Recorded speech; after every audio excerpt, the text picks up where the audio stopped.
All coral reefs around the world adapt to the water temperature in which they live. So our coral is no different. The coral here is used to a temperature which is forest, yeah? Yes.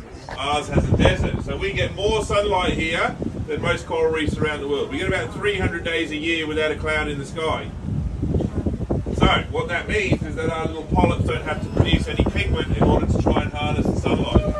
So we end up seeing the algae inside the polyp, and that algae is brown. So the majority of our corals are browns and yellows. There are exceptions to the rule, but the majority of them are these more earthy tones. Yeah? Calcium carbonate and build a little rocky cup around itself. It also starts to clone itself and produce genetically identical copies of itself. It starts to build a little colony of these genetically identical polyps. Now, that colony will continue to grow while the conditions remain suitable. So that formation that we went over before that was over 400 years old has been growing for 400 years. So, 400 years old. Wow. Oh, yeah. Wow. Very nice. What is this? Nice colour. It is nice, isn't it? Nice. So we'll just go over that one, even though under the moat it looks blue.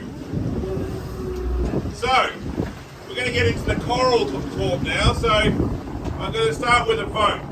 Now, one thing that they share in common, what happens if you touch a jellyfish? They sting you, that's right. So they all have the ability to sting. On the end of their tentacles, they have a modified cell, and inside that cell they've got something called the pneumatocyst. Basically, that's a poisoned harpoon. It's actually the fastest mechanical mechanism, in the animal kingdom. Alright? When you touch them, it triggers that to fire, and it fires that little poison harpoon into your skin, and that's why you feel like you've been stung. So that means all coral has the ability to sting you, but lucky for us, most of them are very good at it. In fact, there's only really one family or two families that are really good at it, and we call them. Let's see if we can get back over the top of it here. Somewhere. It is swimming, so they're notoriously difficult, but there it is. There it is, there it is. Look at that.